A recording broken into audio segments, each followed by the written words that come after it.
Okay, you hear me? First of all, thank you, Professor Ivy, for the introduction, and also thanks for the NBRI to give Thermo Fisher the chance to present here, to present in front of the researchers in Indonesia. All right, so let me share my screen. I connect it to Zoom.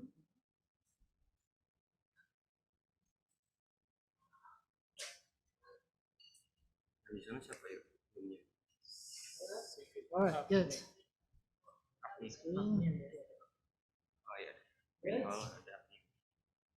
The PPT itself, okay, very good.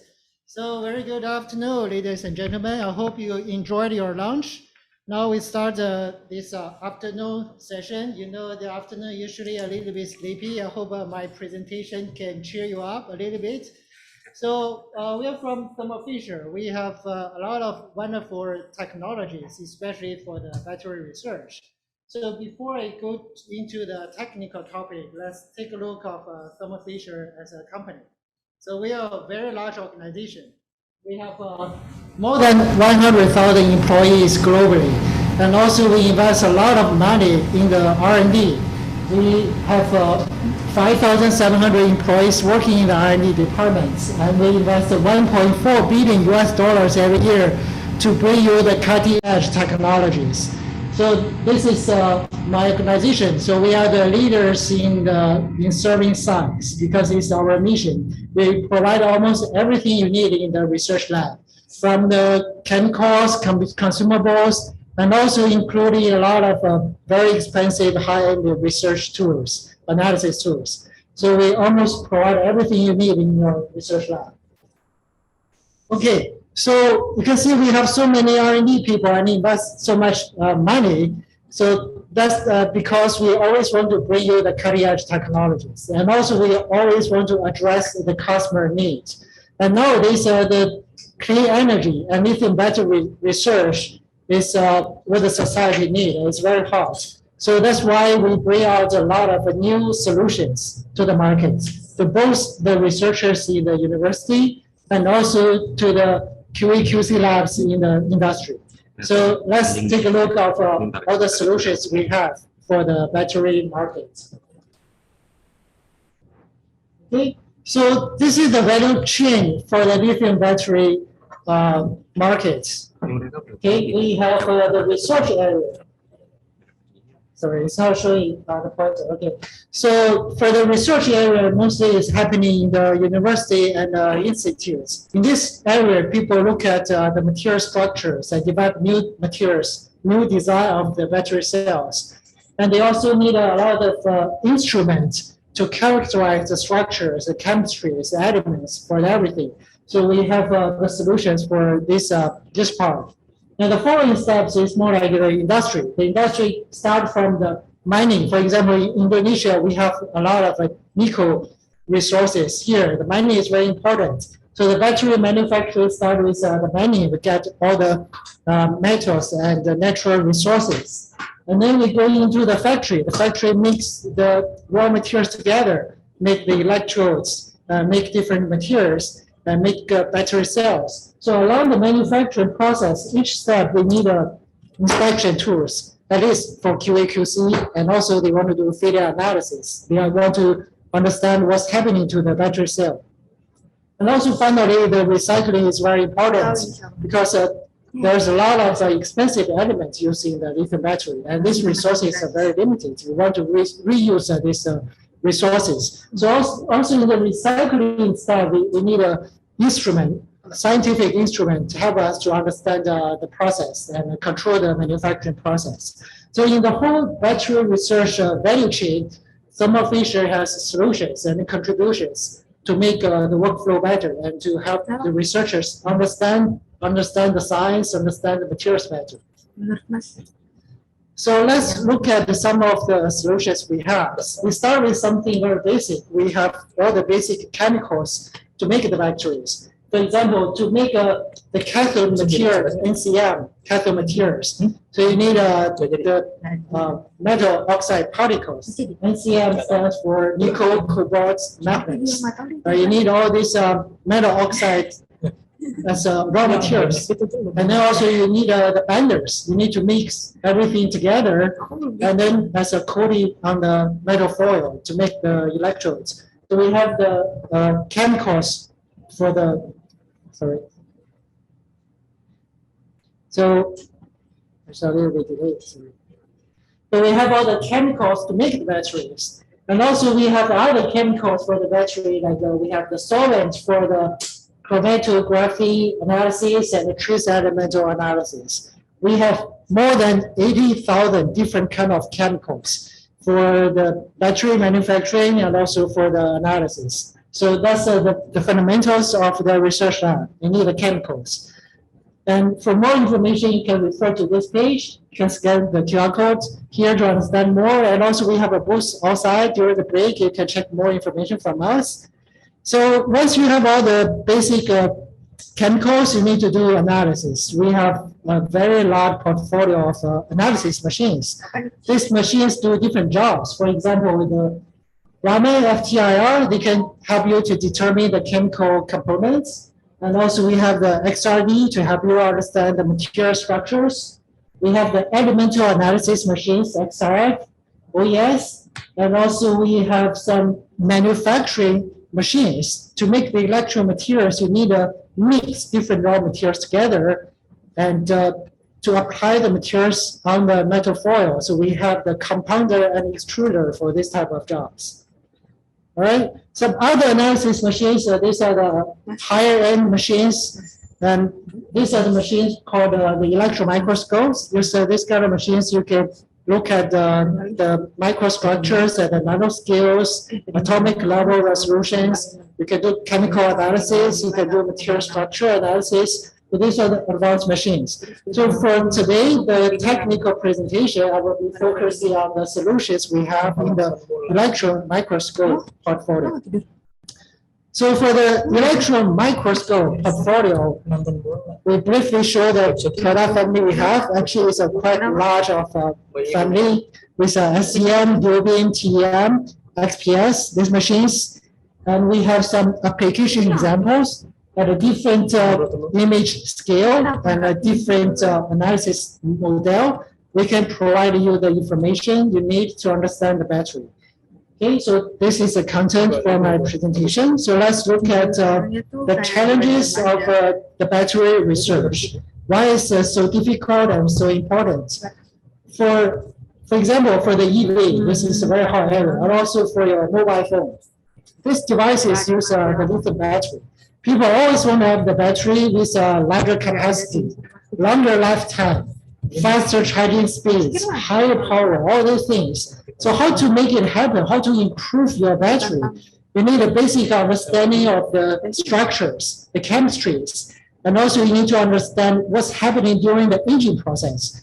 Why your battery is degrading, why the capacity is reducing. So what's really happening? What happened in the battery during the cycling process? You have SEI layers, you have the cracks in the particles, you have the chemical change, structure change, level change. So you need the machines to look at this fine structure changes, and also you need to understand what are the chemical changes in this process. So you need electron microscopes to help you to understand this.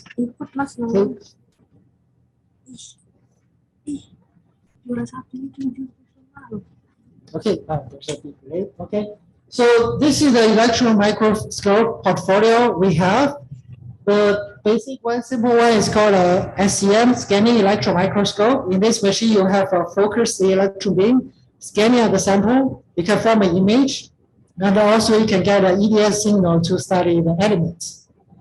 The next, we have a dual beam. Dual beam machine you can consider as the furthest improvement on the SEM. We put an extra column called a focused ion beam on the SEM. So you have two columns. Focused ion beam can cut into a sample, and SEM can do the imaging. So that's called a dual beam. And also we have the TEM, transmission electron microscope. It's also electron microscope, but it has a much better resolution compared to SEM. If you want to look at the crystal lattice, atomic level resolution image, you have to use the TEM. The TEM requires you to prepare a very thin piece of material so that electron can go through the sample. but the resolution is extremely high. You can see the atoms in the sample. And also we have the XPS. This is for the chemical analysis. It can provide you the information of the chemical state. Chemical state means same element bonding to different other elements. It will show a different chemical state. XPS can measure this chemical state. Okay, so using all these machines, we can do the imaging and analysis at a different scale, and also using different model to get different information. So we have a lot of application examples to show. So you can see for the battery research, you need to get information from different scale. For example, at the millimeter to a few hundred micron range, we can see a lot of particles. This example is the cathode material. It contains a lot of particles. If you want to study the distribution or the density of the particles, you need to get information from this scale. But if you want to look at the cracks inside the particles, you need a high magnification. So you have to zoom in to a few microns. Then you can see the cracks inside the particle. And if you further zoom in to a few hundred nanometers, you can see the interfaces or the power structures in your material. And if you want to get an atomic level resolution, you need a TEM cut into the thin sample. It gives you a sub-astron. So it's very high resolution, sub-astron resolution in this range. So you can see different range give you a very different information. And also you need a different analysis. For the particle analysis, we have the software, and also we have the SEM image. The software is an AI function to identify the particle segmentation, tell you the distribution. And if you want to know the elements, we have the EDS analysis.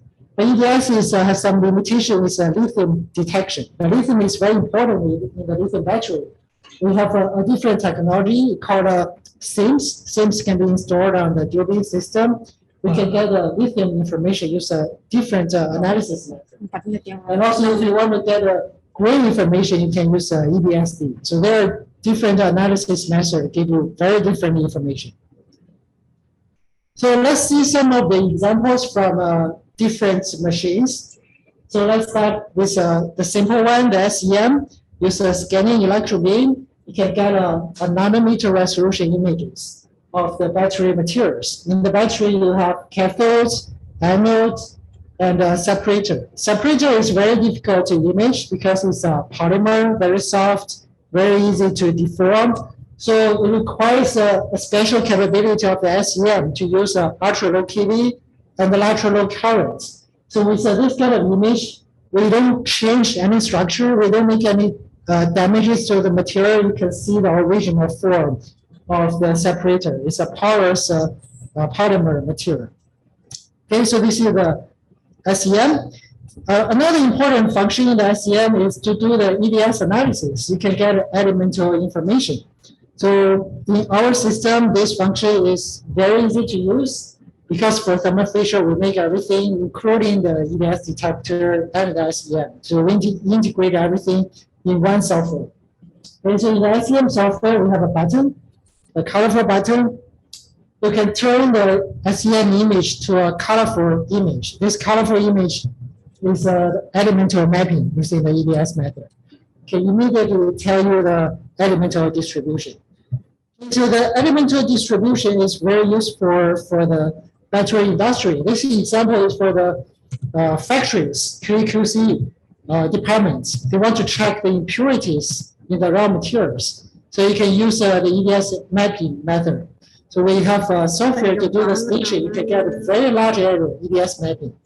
In this area, you can look at the impurities. The impurities of different elements. So you can easily tell somewhere is a different color. So those areas are the impurities. And also you can go there to further zoom in, check more details, and get point EDS analysis to understand the quantification ratio of different elements in these particles. And then you can go back to find out the source of these particles, and you can find a way to reduce these impurities and contaminations. So to QA/QC, this method is very useful. And for the research area in the SEM, we can do the in situ experiment. For the battery materials, you have different raw materials. And for example, to make the cathode material, you can mix this kind of different materials, raw materials together, and heat it up, chemical reaction will happen. Normally, you cannot observe it, but now we have this in situ SEM. So in the SEM machine, we have a heating stage. You put raw particles, raw materials together, and heat it up.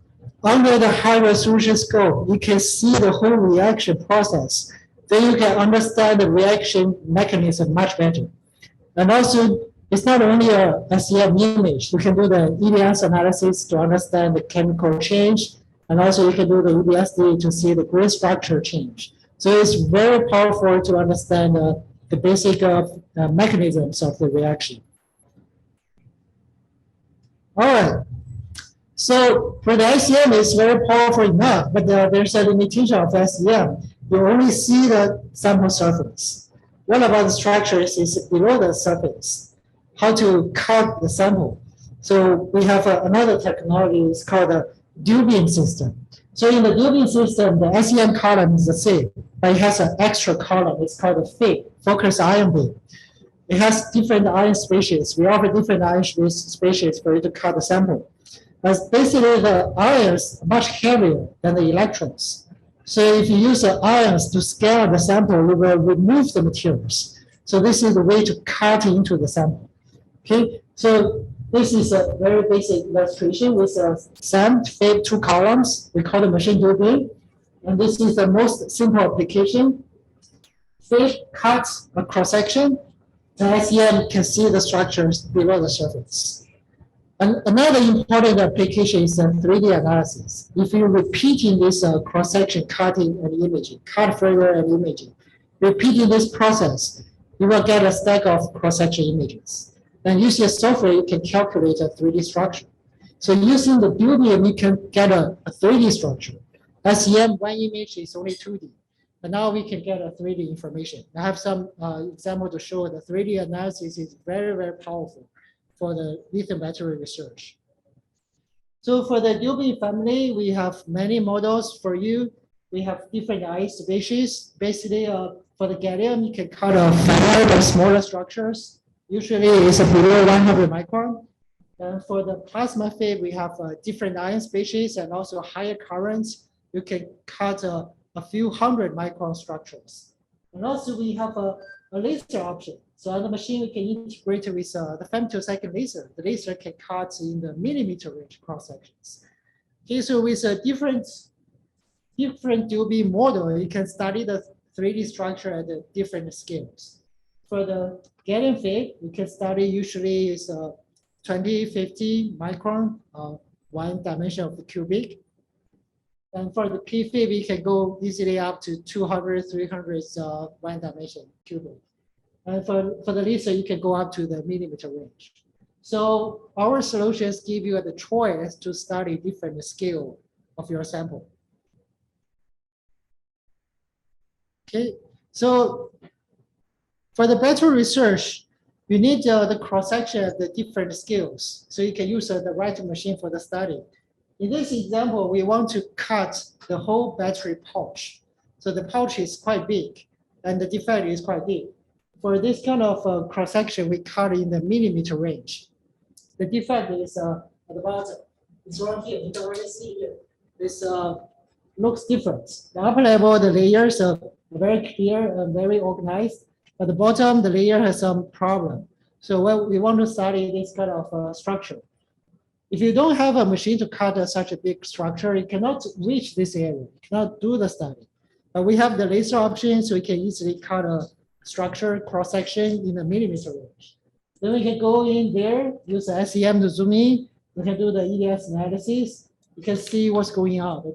The distribution of the elements is in the disorganized way. So you can easily understand there's some defect or some imperfections in the manufacturing. So this area could cause the battery leakage or other problems. So this is a area the industries want to control and improve the quality. Okay, so for this type of sample, if you want to do a further study, you can study the particle distribution and the size. Okay, so we have an AI software to do this kind of job. You see each particle has a different color. That means that the software do the segmentation and highlight each different area. And also each different particle have a separate area to be controlled, to be studied. Okay? So this is based on the AI function. If you manually do this segmentation, it's very time consuming and also it's not accurate. So the AI function is doing this segmentation by itself. And it's not only studying the particle size, it can also isolate the crack areas, and also it can identify the blender, materials, the voice, background, everything can be segmented.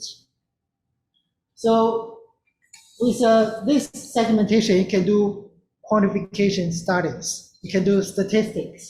So for each location, you can know the volume percentage of different materials. So you can see the green color is the grains, and also there are some cracks, backgrounds, blenders. Can give you a statistic of the volume percentage of different materials. And also you can study the particle distributions in the materials. You have larger particles, smaller particles. This particle distribution also affecting the performance of the cathode material. So with this software, you can get a quantified data. Okay, there are also other analysis like the crack analysis. Okay. All right. So for the different materials in the battery, it actually gives different challenges for the cross section. For the cathode, it's very simple. You just cut it because it's a very hard, very solid material. But for the polymer separator, it's very challenging to cut a cross section because if you cut it at the room temperature on the first image, the whole material will deform and collapse. You don't see the original structure. So in the machine, we have a cryo stage to help you improve this cross-section cutting and to overcome these challenges. So we can control the stage at different temperature.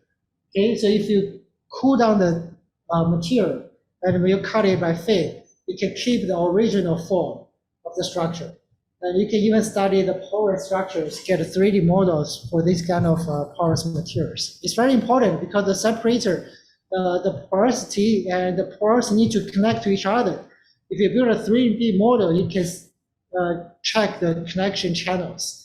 And this property determines also the flow of the electrolyte and also determines the property of the battery. So it's very important. Okay, so another analysis on the Durian system is the SIMS for the lithium detection. I mentioned it very early before, the lithium is not so easily detected by the EDS. EDS is good for heavy element detection, but to detect lithium is very difficult in the EDS. We need a different method. We found out that actually the most effective method for the lithium element detection is the SIMS. Time of flight. So in this method, we use the ion beam, scan the sample. When you remove the materials, actually you generate secondary ions. The secondary ions can be analyzed in the analyzer. Analyzer is an attachment to the machine. Then you can study the lithium.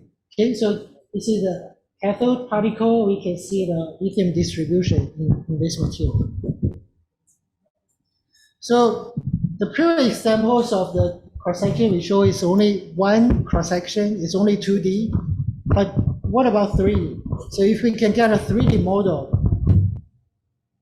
what can we have? So if we compare the 2D and the 3D data, 3D give you much more understanding of the material structure. Okay, so for 2D, you can study the volume fraction by one image is good enough. But if you want to study the surface, you need to get a particle in the hole. If you only one cross-section, you don't know the total surface. And if you want to see some of the connectivities between the holes or between the pores, you also need a 3D structure. And also people want to study the tortuosity, all these kind of things. You need a 3D model. So the dual beam can help you to build a 3D model. Just by repeating, cutting cross-section, imaging, repeating this process, you can build a 3D model. Okay, we have a researcher and also as a collaborator. This professor is called Professor Shirley Meng. Shirley Meng is in the United States. You know him. She's very famous in this area. So she's a very good collaborator with Thermo Fisher. So she used our dual beam system to study the lithium battery materials. In this one example, she did some of the different cycling with different voltages. By experience, if you have a higher voltage cycling, your battery performance will degrade faster than the low voltage cycling. So by experience, it's true. But how can you give a quantified data as evidence to prove this idea? So what she did is to build a 3D model. Okay, so you can see these cathode materials. The left materials with the low voltage cycling, and the right side the material is a high voltage cycling. By visually, you can tell that actually inside these data sets, you have more cracks. But how to quantify that? So you cannot give a publication, say, okay, my eyes tells me this sample has more cracks. It's not working in that way. So you need some software to give a quantified data. Okay, so the first, this data, it tells you this the crack percentage. So remember previously for every slice, we can do segmentation of the particles, the cracks, binders, voids, everything. All these features we can isolate and calculate the percentage. This for the 3D model is the same.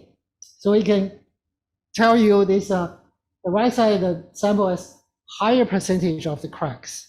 And also we can study the binders and to study the surface area, because for the particles need a higher surface area to connect to each other for the conductivity.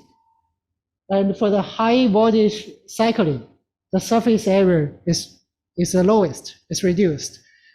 So now with this 3D analysis method, you can give quantified evidence to make a claim. So it's not only by visually seeing something different, but it's a quantified data. Okay, on the dual beam system, you can also cut thin materials for the TEM.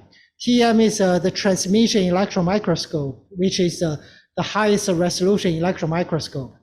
But for that machine, it requires thin materials. As the name suggests, the electron has to transit through the material. So that's why it's called a transmission electron microscope. So the dual beam can cut a thin material. So this sample preparation method is not easy, but we can make it fully automatic, our system. Then you can get a thin lamella, you can load it into the TEM. Okay, so this is the image we get in the TEM. What do we want to see in the TEM for your lithium battery material? You're going to see the structure like this, atomic level crystal structure, and we can study the crystal defects. And also we want to see the arrangement of different elements.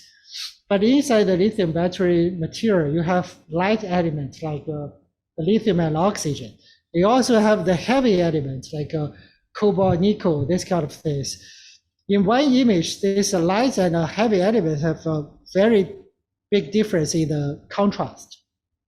So it's very hard to show them all together in one image. We have a special method called IDPC.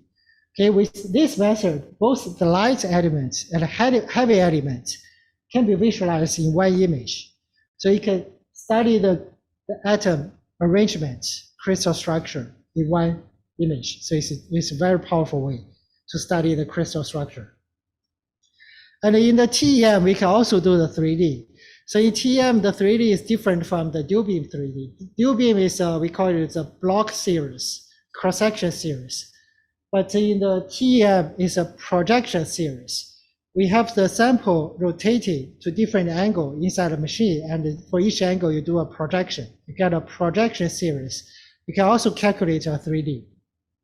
So in this example, we have the silicon nanowires as electrode materials, and we do some cycling. Okay, after cycling, there's a SEI layer formed on the silicon wire surface. So we want to study this SEI layer. The SEI layer usually contains a lot of polymers. It's very beam sensitive. So for this study, we we have the sample in the cryo condition. Everything is in the low temperature, like liquid nitrogen cool down temperature. So your electron beam won't change your original structure. Okay, so with this kind of a special equipment and capability, we can do a 3D study on such a small structure. You check the scale bar. The diameter of this nanowire is less than 100 nanometer. And in such a small material, we can get an elemental distribution. So this is a EDS 3D data. You can clearly see that certain elements, like the oxygen, the fluorine, stays more on the surface. What is the surface? The surface is the SEI layer. And inside the nanowire is silicon. So from this method, you can study the element distribution in the SEI layer. Okay, so it's very high resolution and a very small structure. Okay, so now let's look at the next system. It's called XPS. So XPS is also very important for the lithium battery because we need to understand the chemistries inside your materials. These materials can be the raw materials, can be the byproduct, this can be the SEI layers, can be anything happened during the battery chemical reaction step. So this XPS is extremely powerful because it can tell you the chemical states. So for almost every type of research in the lithium battery research, you can find a way to use the XPS machine. So we have an example here. We have these the cathode materials. We want to compare the lithium percentage. The blue columns are the pristine cathode material, and the red ones are the cycled ones. You can see after cycling, the lithium elements moved out from the cathode material. And from the XPS, you can quantify this reaction. And for the XPS, this is one of the XPS spectrum. You can get a lot of different peaks corresponding to different elements, different chemical states, okay? And also even including the OJ peaks. A lot of information you can study with the XPS. So we have another example for the all solid state battery. So this is a very hot advanced areas. In the all solid state, is mostly this.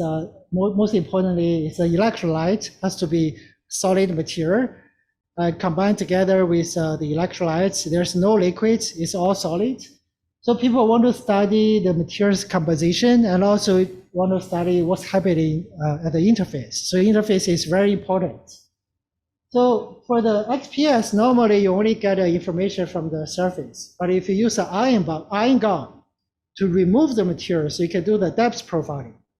Okay, so if you remove the materials across the interface, so you can see the compositional change across the interface.